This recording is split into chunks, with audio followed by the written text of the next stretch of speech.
If we look at matter as it is, everything appears to be discrete, separate people, and we live our life based on how matter appears to us. But if you penetrate this matter through the eyes of a microscope, obviously you'll see it as molecules and atoms, which are not even steady, which are constantly moving. And if you get a more powerful microscope to penetrate it deeper, you come to subatomic particles, which are also not steady. They are blinking in and out of existence at very, very high speeds. So high that it gives the illusion of a form. I keep giving you that example of that fan. If we increase its speed to 10,000 times its maximum, it'll appear to be a solid white disk and you'll be able to hold it in your hand. But that's the beauty of our sages. Quantum physics has discovered that now. But in ancient times, in Sanskrit, this world of phenomenal appearances is called Jagat, out of two words. Ja is born out of and Gat is Gati, the world of appearances born out of speed. Because at a very quantum level, things are moving so fast that it's appearing to have a form and solidity where actually there is no form and solidity. And then again, if we take the metaphor of the fan and it's what makes it appear to be a white disk, the invisible electricity. We don't see electricity, but it's electricity that's making it appear to be so. And in quantum physics, they talk about a unified field, which is not matter, not energy. It's a field of intelligence from which everything arises and takes the form it does.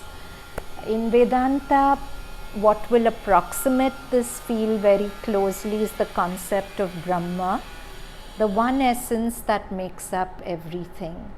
So walking the sunlit path, the title of our talk today, is about slowly opening our inner vision so that we develop our own consciousness microscopes to see through the appearance that matter weaves and see the essence which is behind all forms. Because that essence and having a conscious connect with it is the magic that makes our life work or not. Because that essence is really all powerful. So there's a story of a little girl. This is part of that beautiful book Vignettes by Shama Kumari, where she's documented beautiful stories of people's interactions with the mother. So there was a girl's family who was very, very connected to the mother, and they lived in a village. And this girl was 10 years old and she had to travel a certain distance to a school to give her exams. And she was going with her driver in her car, and in the middle of nowhere the car broke down. And the driver was a simple man. He didn't know how to fix the car at all. And this girl, because her whole family was connected to mother, there was nothing to do. She prayed to the mother and they just waited because they couldn't move the car. And those weren't the days of mobile phones. So they couldn't go back, they couldn't go forward. She just waited and prayed.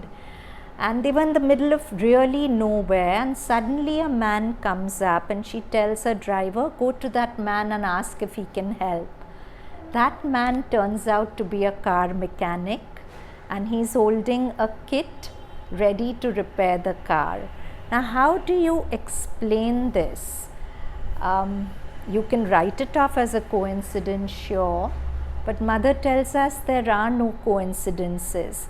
The point is, whenever we pray to whatever name and form, it doesn't even matter what name and form you pray to, But whenever we pray, somewhere we are calling to that essence, that unified field, that Brahma, that whatever you call behind matter. And whenever we call to it and it steps into the equation of the moment, everything changes. So this is not part of your PDF, but there's a beautiful passage in Savitri that explains this. I'll just read it out to you. A magic leverage suddenly is caught that moves it's not in the PDF. It's on my phone, but it's not on your PDF. A magic leverage suddenly is caught. So when we are able to connect with that something behind appearances, that's a magic leverage. A lever is an instrument that makes a difficult task easy. Physics will define it as such. So a prayer, a heartfelt prayer, is that lever which makes difficult tasks easy in life. So Sri Aurobindo says, a magic leverage suddenly is caught that moves the veiled ineffable's timeless will. The ineffable is something that can't be articulated, can't be worded, can't be explained. So that God essence behind everything is the veiled ineffable. So when we pray, we move the veiled ineffable's timeless will. A prayer, a master act, a king idea can link man's strength to a transcendent force. Then miracle is made the common rule. So actually that's what happens if that God essence, and remember it's one essence which is omnipresent. If that essence is present everywhere, then if I call to it from Bombay, the same essence is in America, right? It can respond to me in America and it can respond to me from anywhere at all, because it's that one essence which is present everywhere. So today we did our whole class based on that essence in the morning. The 11th Surya mantra, Om Arkaya Namah. Ark is that one essence which is present everywhere and in all things. And if we just remember this, that my hands are tiny, I can at the most reach here.